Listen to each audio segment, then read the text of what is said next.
Let's talk about the new rules for training success today. And special guest, Laura Overton. Laura Overton is actually, if you look over Laura's shoulder, you see an orange book. It's called the L&D Leader. And that's not there for nothing because actually I also have a copy of that just here. Laura wrote this book together with Michelle Ockers, who is across the world, on the other side of the world. And I'm really curious how you did that project of working on a book that with such a big different time zones. But we'll hear all about that. However, Laura is not just here because of that. Laura also is working together with me and two other, actually several other people in organizing the Business of Training Conference. The Business of Training Conference is the fourth time this year. It's in October, so you have some time to get used to that fact. 15 October in central London. And one of the things that we are looking at is if you organize a conference so far in advance, what will we be talking about? Well, one of the ways to identify what we will be talking about is, of course, to ask those who come to the conference. And that might be people in this room. So we're going to ask you, what are trends? What are you confronted with? What are you seeing in the market? What do you want to learn about? We have lots of questions. And of course, you can also ask us questions. This is a two-way street. This is a session about, as we do every month, which is a kind of fireside chat option. And I don't want to talk too long. So that's definitely something that I'm going to stop very quickly. However, I do want to do one thing, and that is because we are hosting this, I want to explain people what Inmissio means. And I'm going to do that with about 4 slides. So this is the commercial part of this session. And when I say with a couple of slides, I will share my screen very quickly. And I am terribly prepared because that was a slide that you were not supposed to see yet. So, we're going to talk about Inmissio first, making more training impact. Inmissio, by the way, is a Latin word. It means blended and mixed. Mixed because we're a mixed team. We have all different backgrounds within the business, and I'm really proud of that. But also blended because a lot of what we do is blended learning. We'll come to that. So what is it that we do? Well, we're a technology and community company, and we're enabling training providers. So we work with training companies to be more impactful, scalable, and profitable. So that's in a nutshell what we do. How do we do that? Well, we have technologies that we work with. So, for example, a new Spring enables training providers to design, create, deliver their training courses and productize their training programs. Measuring impact with our own product called Inmissio SIP. And we have a marketplace for those training companies that want to access other and more customers. So that's definitely an area. The Business of Training community, actually, the Business of Training conference I mentioned earlier. Now, that's one thing. These webinars that we do every month, and we have been doing them since 2022, every month, these webinars are also part of this community. We like an evidence-based approach, so we learn stuff and we want to share that with you. We also have a number of services that makes it work for you because we're not all technology companies, so making it work is really important. And we do that with the Inmissio method, which is the structure, the framework that underpins it. So we have a good approach to it. The next part, company brands, we talked about already. Our principles. I think, certainly, that training is a people business. So we can talk about AI and technology, etc., but I still believe that training of people happens with people. And that's why there is a space for training providers, and there always will be. That technology is there to help it, though, and to make it work for everyone is really important, of course. So what is the impact that we are making? Well, since 2018, when we started, we we enabled about just over 1.5 million learners. So we do work at scale. And we added tens of millions of pounds to training providers' revenue. And several of them actually won awards as well. So that's what we do. Now, I'm going to stop here because the real part of this session is stopping sharing to introduce Laura further. Laura, you've been in the sector for a short while, and you've been running really longitudinal research projects about global maturity. So can you highlight a little bit about that? And then let's talk about that book that's behind you. All right. Yeah, I've done a fair few decades in the learning profession, as those of you who know me. But I think one of the things that has always really captured my imagination is the impact that we could, you said training impact right in the middle. We're a people profession, Jan. And I've always believed that. I'm one of these rare people who've come into the industry directly from university with a heart for how do we make a difference in people's lives, and also given the fact that I've been focused on the workplace for so long, and how do those people make a difference back in the workplace? So impact and us making a difference has always been my driver of why I've wanted to be involved with learning. And for the first 15 years of my career, I was actually on the supply side of the industry, which I think has given me a unique perspective on what the challenges of training providers are. I've been there, I've done that. In the early days, I've been involved with learning technologies, but also as a woman in the industry, I was very passionate about seeing change happen, but also, if I'm really honest, about finding my voice. And that's why 20 years ago, I started a research program to say, okay, well, how is it that we can make an impact in learning and development? How can we get closer? And that was where the towards maturity research started. Over the years, I've seen the same patterns in the data, even though the trends, I'd love to talk about the trends with you today. The trends have come and gone and come and stayed. I've seen, the internet arrive and the impact that had on learning and how we talked about learning.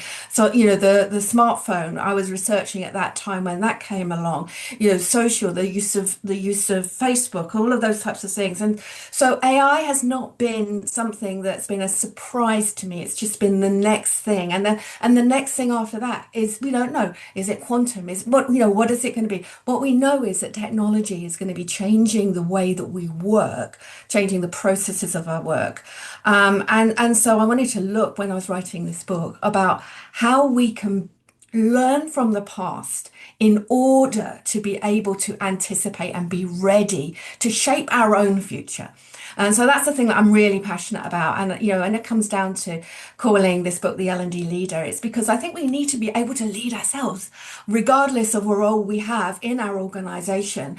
And, my own research has shown that, there are amazing stories of people individuals who may not necessarily have a role of power, but have a passion and a desire and a focus on how to really drive business impact, are constantly looking for new ways to adapt and change in that environment. So I guess that's really the reason why I thought, okay, you've got to start pinning this down.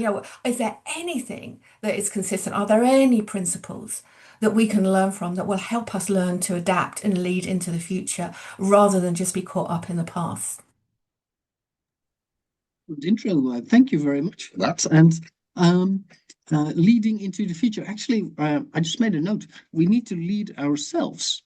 That means that we need, and this is actually where, if we talk about the book, we're also going to talk about other things like trends, etc. But the book is a perfect start into this, and leading ourselves. The book gives a great few frameworks in that. Try is a great framework, but also the maturity transformation curve. Can you tell a bit more about that? Yeah, absolutely. I mean, the towards maturity transformation curve came about as a result of asking literally tens of thousands of learning and development leaders whether or not what kind of impact they're looking to make and whether or not they were achieving that impact and also what they were doing to achieve it. And millions of data points were gathered over those 15 years, as I say. And it was not once was it a piece of technology that actually made the difference on business impact. And for me, it's always been about is business impact, about productivity, about time to change, about culture and confidence of individuals to be able to do their job rather than to say that they've learned a piece of knowledge. And so what the transformation curve was, and I don't know whether you want to share your slide there for a moment, was a sense of it was a snapshot in time about what we've been seeing over a 15-year period when we were looking at that data. And we were finding that people tend to be stuck in one element of their journey as a mature learning organization. And, when we think about this, we're thinking about where your customers are on this journey as a learning provider, and what we found when we were talking to the L&D professionals themselves, a lot of it was very transactional. We still hear the same today, that people are very transactional. It's about content. We found that those at the transactional area were really good, brilliant at saving money and putting more people through more courses and saving money. So it's not that that transactional area didn't have an impact in the organization, but it was very focused on, say, on that kind of saving money. And then we found that those that were able to deliver slightly more business value started to think, okay, it's not just about me providing courses, but providing the right courses. And so that performing L&D programs, our initiatives and our programs. And Jan, if you just kind of click for me for a moment, what I found in those early stages of maturity is that learning professionals and learning departments, your clients were possibly in that producer mode. How do I produce the right program for my organization? But what we found is that those that were really delivering consistently better business impact, and we're talking consistently over 15 years, and not large organizations, large budgets, large L&D teams, were those that were actually saying, actually, it's not just about what I'm doing for the business, but what I'm doing within the business. The learning in the flow of work, getting connected, the role of talent. We were seeing the learning professionals getting really involved with talents, journeys, and stories and skills way before skills was a trend. So and it made a difference the way those learning professionals were starting to think about their role. But the high performing learning teams, and typically only 10% of a sample every year were in that high performing learning team, was a team where we were co-creating value, working with the business on common business problems. So Jan, as we click that forward through, we found that a number of organizations had already stepped into. Josh Berchen's now talking about L&D as being enablers. We were seeing this in the data, like 10 years ago, and seeing it consistently in the data 10 years ago. And so what I'm really interested in is where you think your customers are. And we'd love to know in the chat room about roughly where you think the majority of your customers are, because it's not that it's wrong to be in one place or another, but it does mean that actually those that are at the orange end of this, the high performing end, what we found are probably they adapt more, they expect more, they want to experiment more, they want you to try different things in order to keep up with what's going on, or not just keep up, but to be ahead and anticipate what's actually happening. So it will be really good to kind of know in the chat room about where you think some of your customers are, typically, if you've got any stories to tell. Jan, while that's going on, perhaps you might want to share a little bit about your experience. Where do you see a lot of your customers in this curve? Good question. Thank you. And this actually, if I translate this to training organizations, quite a few of our customers, I see a mixture. I see training organizations working with across the spectrum. Some talk about the reasons that they want to work with us, for example, and use technology as a training provider, is because their customers are asking for lower prices. I also see that at the other end of the spectrum, it's about uh, setting up an academy for our customer, setting up more of an infrastructure and talking more about value for that customer. So we see them across the board. Mm. Let's ask a few people within the audience. Are people putting things in the chat? Or can we call out any people? Is there anybody who wants to share what type of customer on this maturity model they see? Yeah, it's interesting here, the comment. Yeah, this is Ron Friend. Yeah. I'm with Petroskill, so we're a technical training organization, mainly in the oil and gas energy business. We've got two types of customers. The L&D customers are very budget focused. So they're just focusing on how many people can I get through for this many dollars. Our biggest success comes when we can talk to the team leaders, the people who are actually at the sharp end of the business, who need to get their people trained. And that's when we start getting that high performing learning culture. It makes a huge difference. Yeah.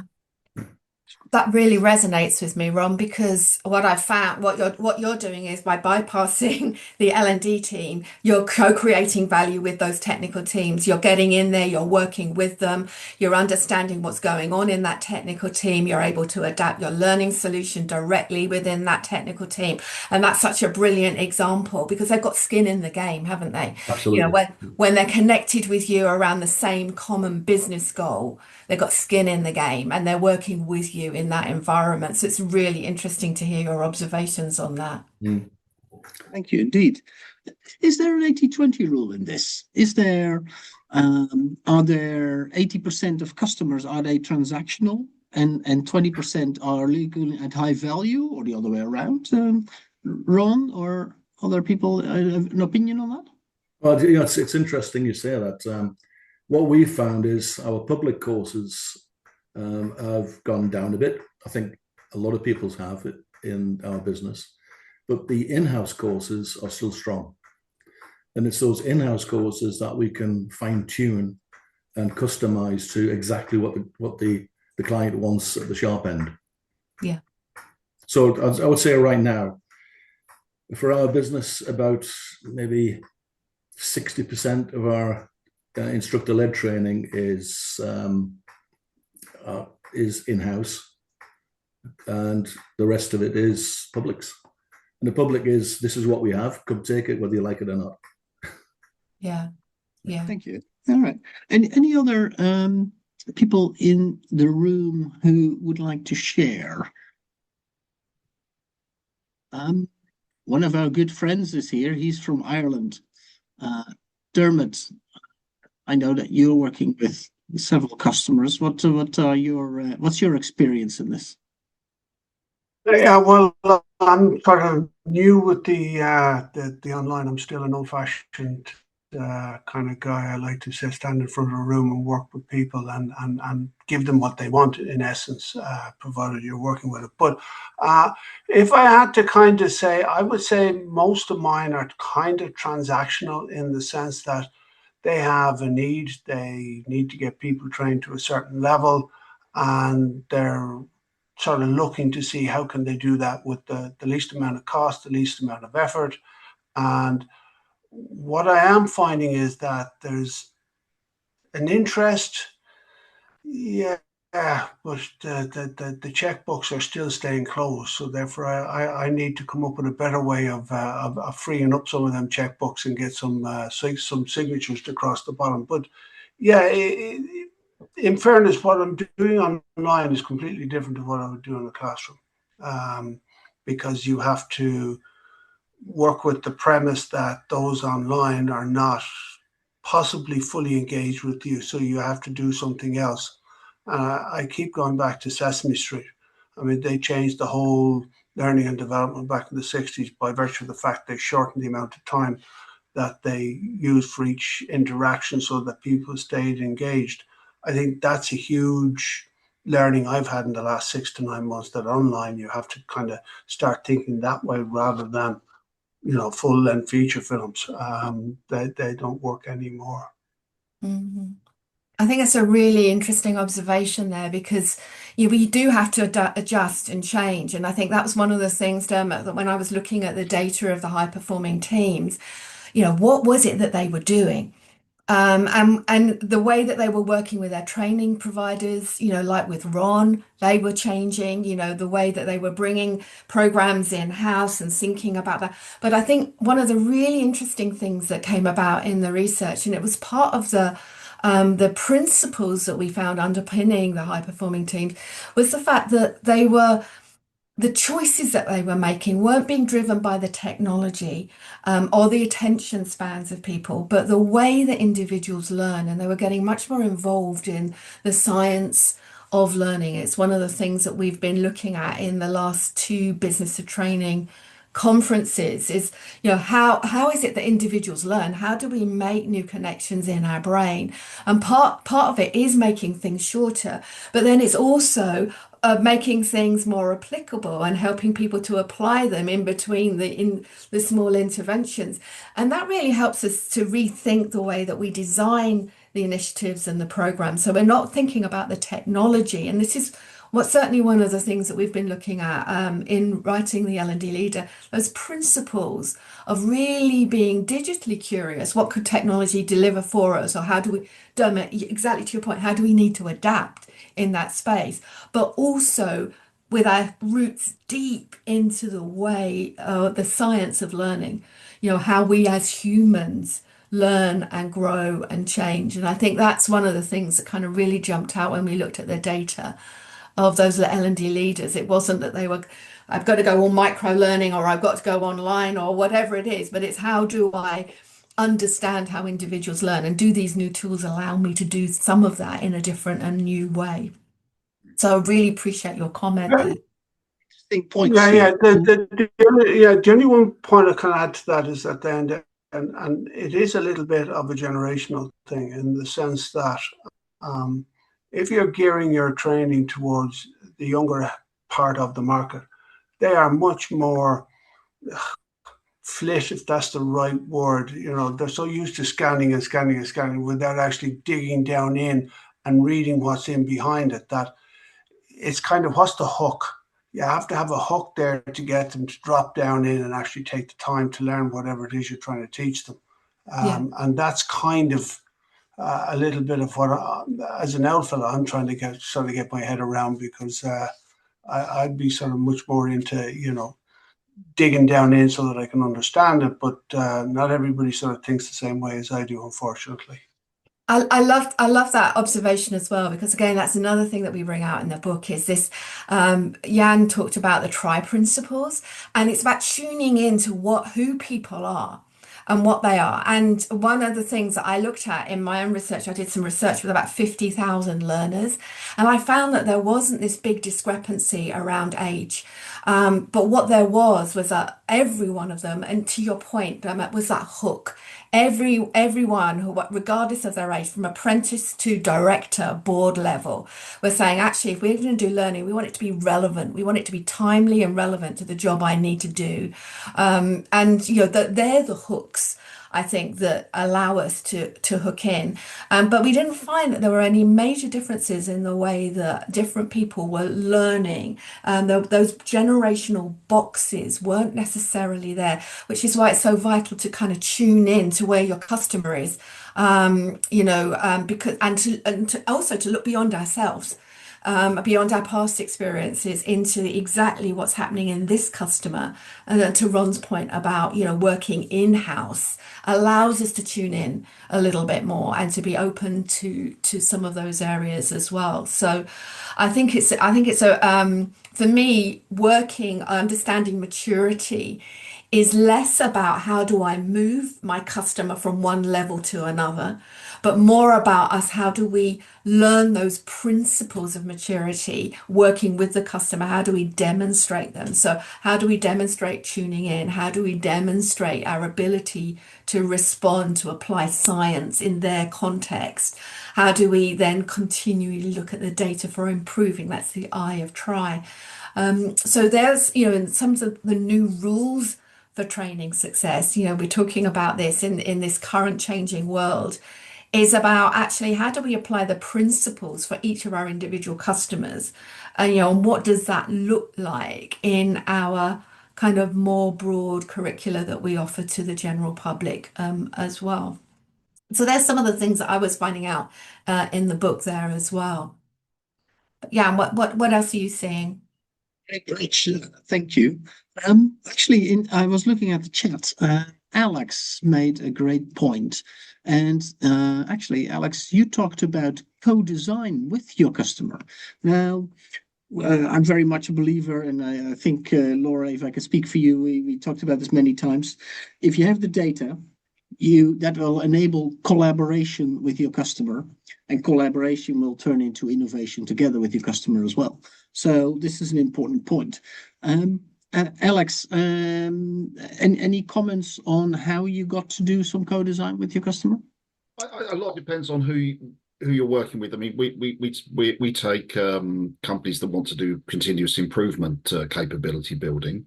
Some are quite advanced and they just want to leverage on us for our training expertise, and they can sort of essentially ask us how to develop their training program, so we can kind of fit in with them. But you're also dealing with other companies that are at the beginning of their journey in continuous improvement, and for them, they don't have a fixed vision of what they want. They're looking to you to help them provide that provision. Yeah. So a lot depends on where people are in their own journeys as customers, and you've got to decide as a training provider, where do you want to play? Do you want to? It's nice playing with the people who can innovate and co-design, but there aren't that many of them around. Yeah, should we say? So you also play with the transactionals.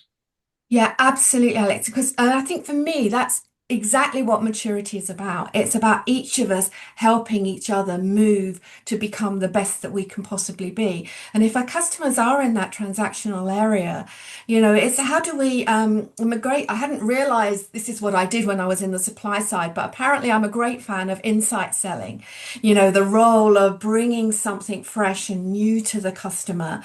Just to say, well, what about if we try that? Because external data shows that if we do just a little bit more of that, then it's going to allow us for you to achieve your goals. So working with our customers who are in that production, efficiency, cost role to say, actually, I know we start where they are. So we never, I've had a lot of conversations with big thought leaders in our industry over the years, and some have to stand out and say, no, I'm over here. You need to be here or else you're wrong. I've never been that person. I've been like, okay, that's where the potential is for us to become our very best selves as a learning function. But my job is to work with you, to walk with you, to help you, to encourage you, to provide that safety net for you to take the next step. And that kind of insight, particularly the evidence-informed insight, learning science, data like from the maturity studies, we say, actually, people who are doing more of this are 20% more likely to roll out that new system faster.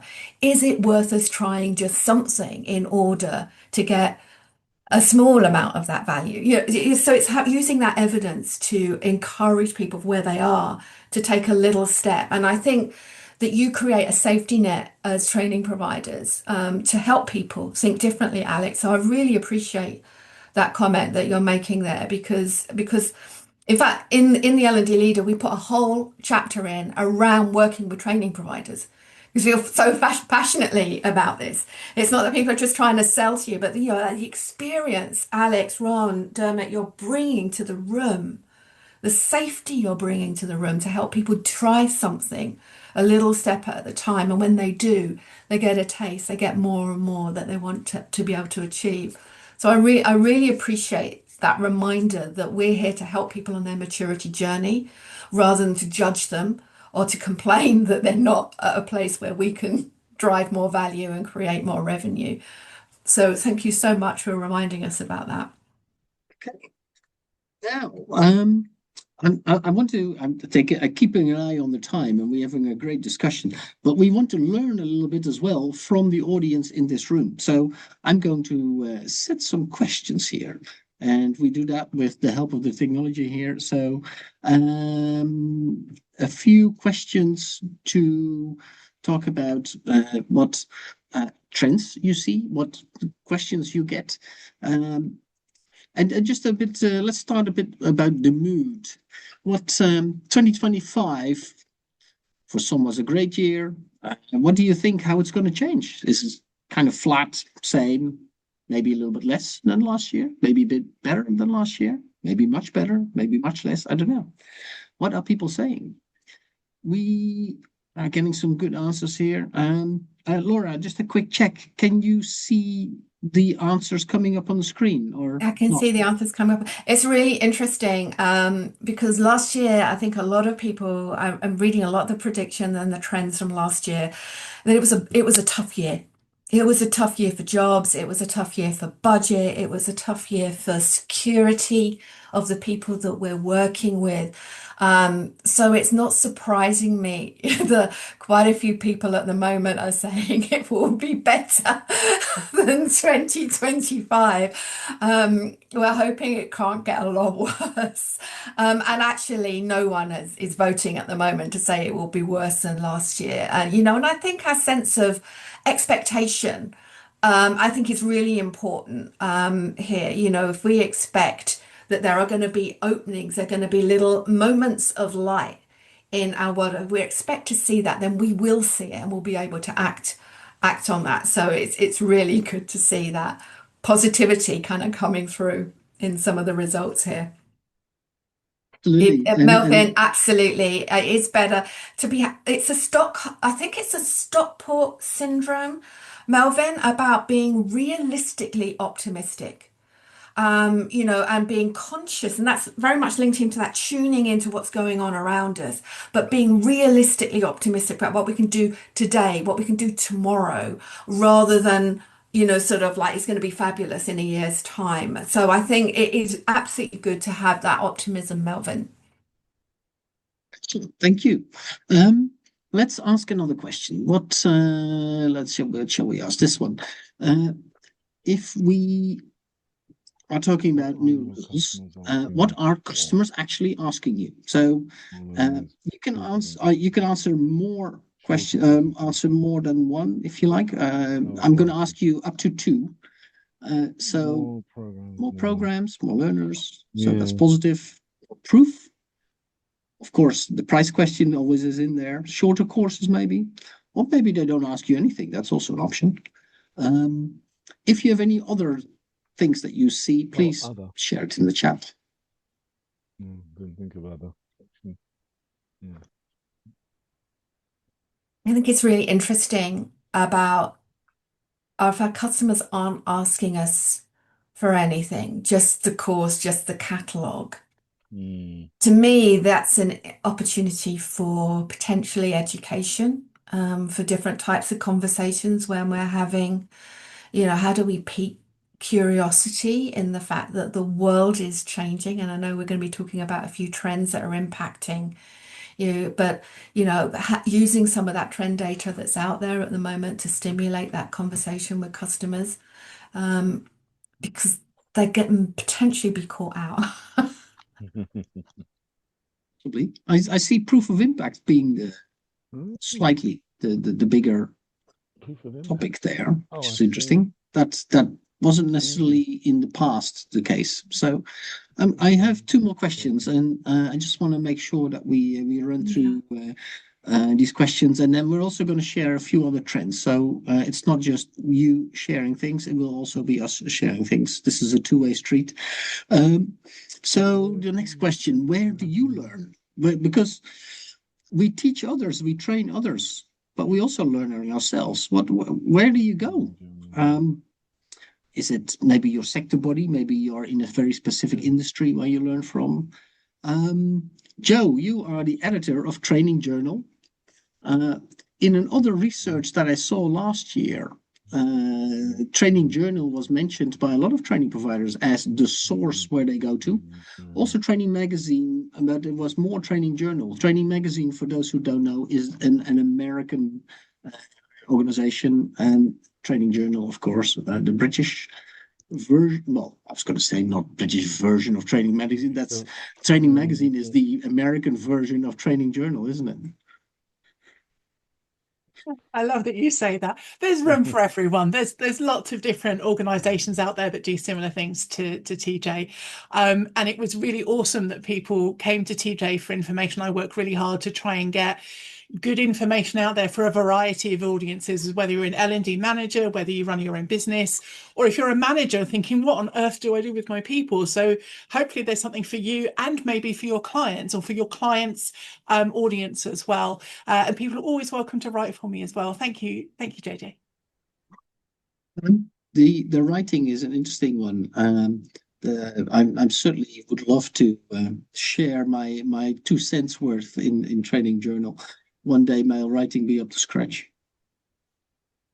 Research, I see, is a big topic here. Excellent. I'm going to move on to the last question there. The last question is really about what is more important for you to improve on as a business yourself. So you're a training business. Are you looking to improve your course material, your products, programs? It could also be other elements in that. Well, is it that you need more information, better information? You just want to get more customers, more sales oriented, increase the profit side. That could also be a separate goal, or maybe other things that you're looking at. Well, it's a couple.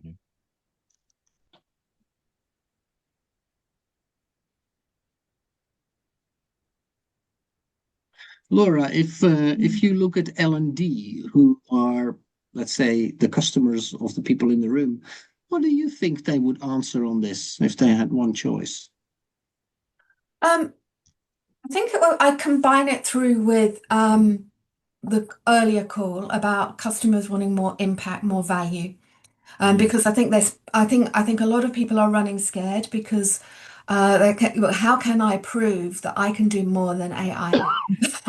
And I think there is an element about that, about who we are and how we define ourselves as learning professionals in this new world of work, which is transforming. Processes are transforming. Some of those trends are being transformed. So I think the value is really critical, and therefore, our understanding of better product is really a useful concept there. I think people would potentially be interested about better product, but they'd need to be educated in what that means. I thought it was really interesting earlier about people asking for proof of impact and shorter courses.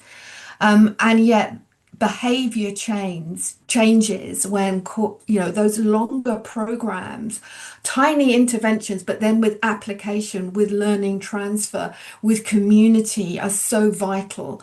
It's one of the reasons why I think it's really exciting you're running a community for training providers, because we don't learn enough ourselves, and the fact that we're picking all of our stuff up just on the fly is, we need a little bit more evidence-informed insight to actually build a scaffold for ourselves, I think, as well. So I think that in order to get more customers, I think we need to also build our own insight as to what is going on, and then and how that can translate into the product and the way that we could communicate that product with our customers as well. So value, I think, is number one. And being able to prove value in new ways, I think, is also something that most learning and development leaders should be interested in. But if they're running scared, they're going to be keeping their head below the parapet, and they're going to just want to do what they used to do, more and more of it. And you have to decide how you want to play with those customers in that way, how you want to prepare them for a future that is coming where they will need to adapt. Okay, thank you. So leading themselves, lead ourselves, that goes for, I think, L&D, but also for us business owners, training providers, training directors in training companies, training professionals. And I think that we have time for one quick answer. Laura, you're helping a lot of L&D people. What would you tell training providers to do? One thing that they could really help them with, L&D people. I think it's tuning in to what the needs of their business, the questions that you ask people in your first calls will make them think. If they don't know the answers, then make believe it will help them find the answers internally. And I think tuning into what does impact look like in an organization is really one of the most critical things that we can do as learning professionals, because the questions we ask stimulates the way that our customers think and inspires them. So it's all about our ability to listen and to relate, which it always has been. It always has been, but it's more critical now than ever before. Wise words at the end. And by the way, if you want to know more about what Laura does, follow her, find her on LinkedIn.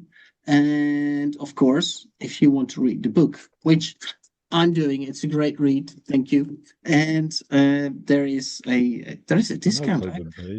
Talk about value. This doesn't need a discount, Laura. You're giving me It doesn't need a discount, but there is one until the 2nd of February. Thank you to Kogan Page. But I think what this book does, it creates a framework for us to think differently. And that's what we want to do at the Business of Training conference in October, is to say, okay, well, what is it that we need to do as training professionals to think differently, to adapt, so that we can drive profit, we can drive customer value.